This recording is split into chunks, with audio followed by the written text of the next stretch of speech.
Hello and a very warm welcome to Pathashala Bulletin. I'm Anil Kumar, and in this podcast we are going to see some important current affairs of the day.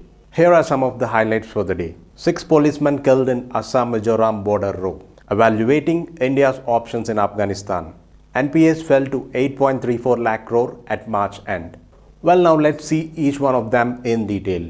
6 policemen killed in Assam-Mizoram border row. 6 Assam police personnel were killed in an exchange of fire with their Mizoram counterparts after the protracted border row between the two northeastern states took a violent turn. The chain of events began when some 200 Assam police personnel came to the Waringti auto rickshaw stand and forcibly closed the duty post of the Central Reserve Police Force and a section of Mizoram police personnel. The CRPF is deployed as a neutral force on dispute stretches along the 165-kilometer Assam-Mizoram border. Mizoram police responded spontaneously by backfiring. The aggression of the Assam police started the unfortunate development. The Assam police withdrew and the duty post was handed back to the CRPF after the Union Home Minister spoke to the Chief Minister of both the states. So now let's see what is this Assam-Mizoram border dispute. Recently, Assam-Mizoram border witnessed firing over a disputed territory, which spotlights the long-standing interstate boundary issues in the northeast, particularly between Assam and the states which were carved out of it. Mizoram borders Assam's Barak Valley and the boundary between present-day Assam, and Mizoram is 165 kilometers long.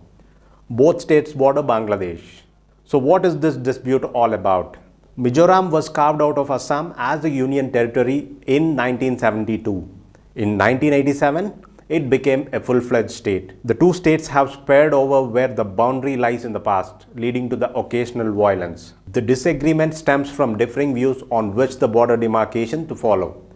The boundary issue between present-day Assam and Mizoram dates back to the colonial era, where inner lines were demarcated according to the administrative needs of the British Raj. The issue could not be settled once and for all when the states were created in the independent India. The result is both states continue to have a differing perception of the border. Mizoram was granted statehood in 1987 by the State of Mizoram Act 1986. Assam became a constituent state of India in 1950 and lost much of its territory to new states that emerged from within its borders between early 1960s and the early 1970s. The Assam-Mizoram dispute stems from a notification of 1875 that differentiated Lusai Hills from the plains of Kaha, and another of 1933 that demarcates a boundary line between Lusai Hills and Manipur. During colonial times, Mizoram was known as Lusai Hills, a district of Assam. Mizoram believes the boundary should be demarcated on the basis of 1875 notification, which is derived from the Bengal Eastern Frontier Regulation Act 1873. Mizo leaders have argued in the past against the demarcation notified in 1933 because Mizo society was not consulted. The Assam government follows the 1933 demarcation, and that is the point of conflict. According to an agreement between the governments of Assam and Mizoram, the status quo should be maintained in no man's land in the border area. Next is evaluating India's options in Afghanistan.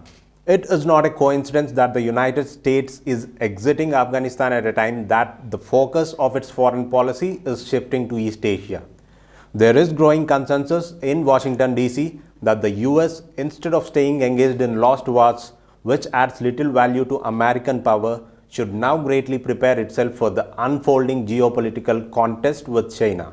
Indo-Pacific strategy. America's strategic response to China's rise is its Indo-Pacific strategy, which seeks to build a bloc of Indian and Pacific Ocean democracy aimed at containing China's rise and challenging its high-functioning single-party dictatorship.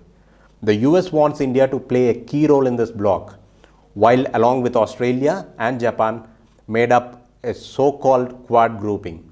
But there is one problem.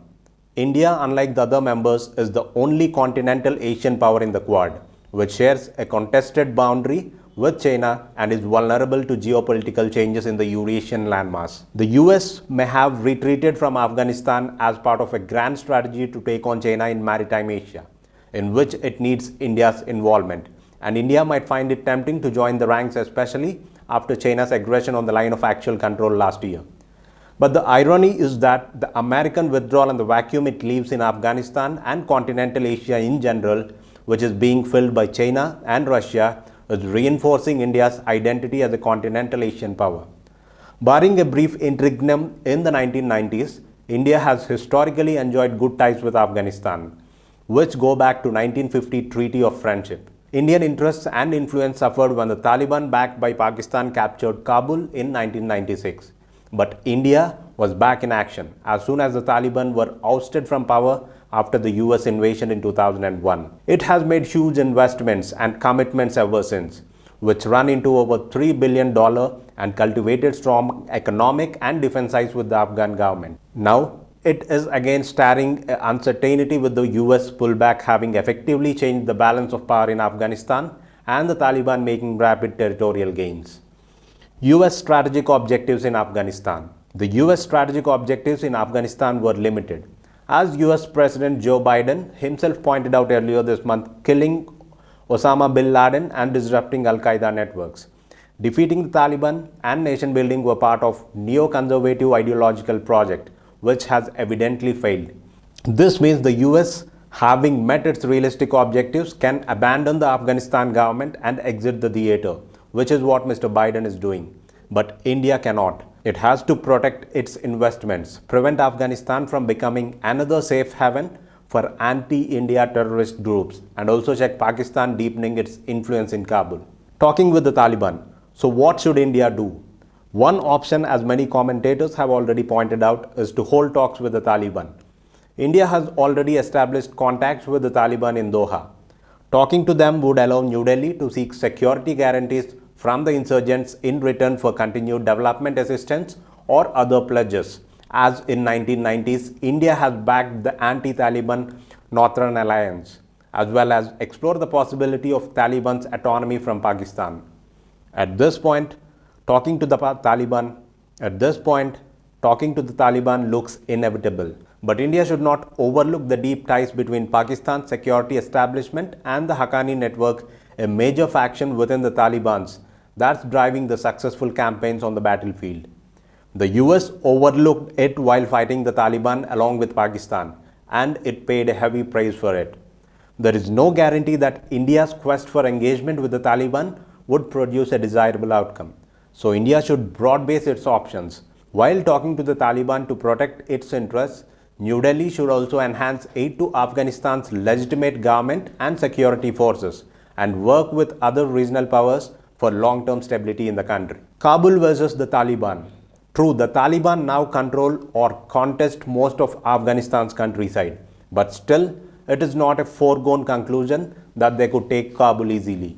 The Afghan military has some 2 lakh battle-hardened soldiers, including the highly trained special forces. In the cities which saw relative freedoms and rights compared to the dark period of the Taliban regime, the government, despite its infighting, corruption and incompetency, still commands support.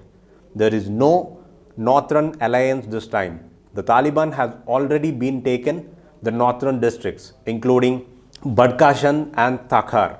The only force that is standing up to Taliban is the Afghan National Defense and Security Forces. India should urgently step up training Afghan forces and provide military hardware, intelligence, and logistical and financial support so that Kabul can continue to defend the cities.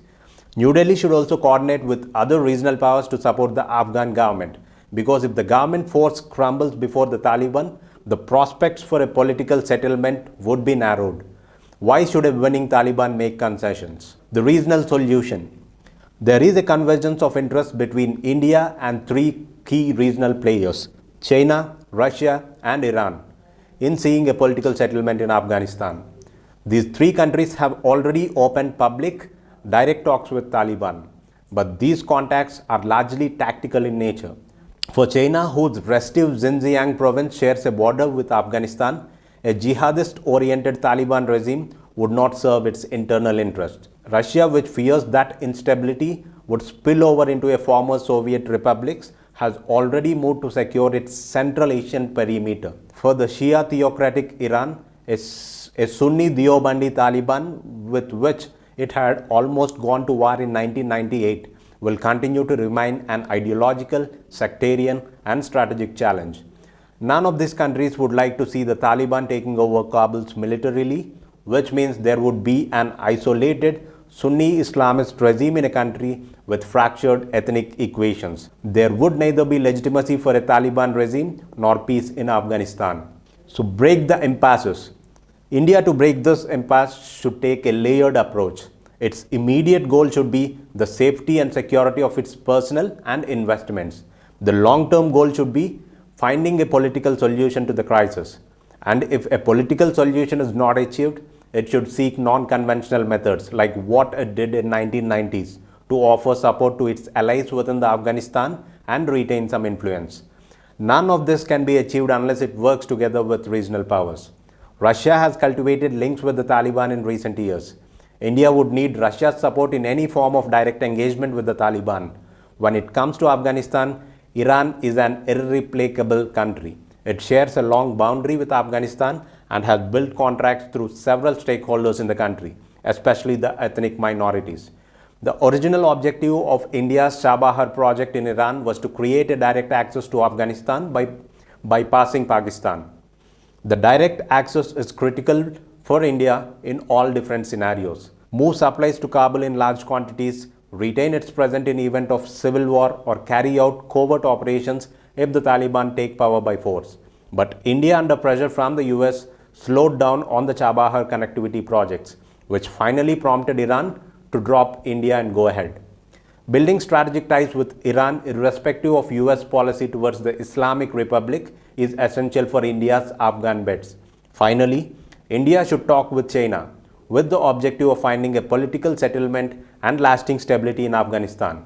Central to this approach is India striking the right balance between its continental realities and the US pivot to maritime Asia. The US and the West in general are done with Afghanistan.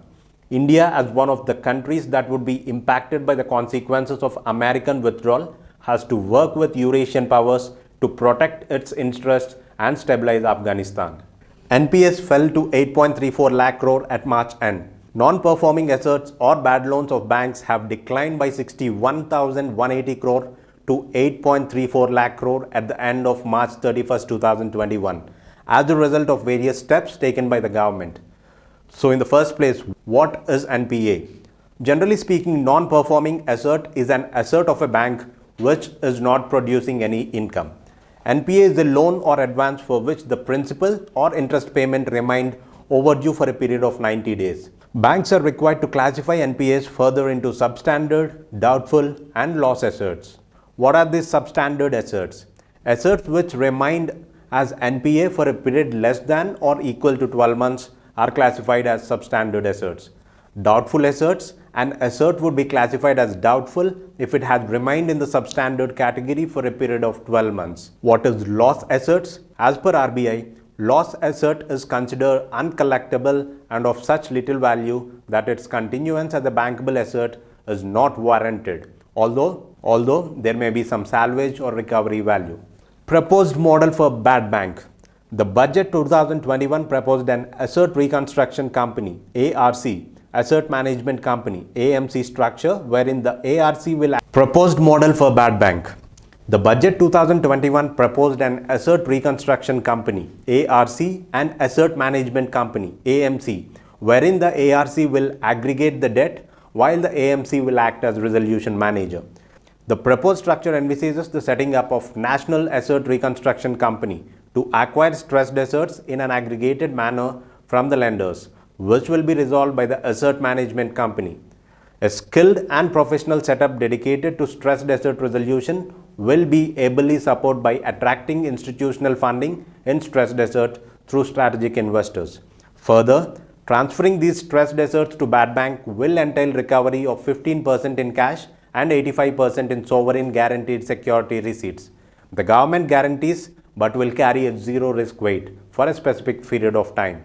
The net effect of this approach would be to build an open architecture and a vibrant market for stressed assets.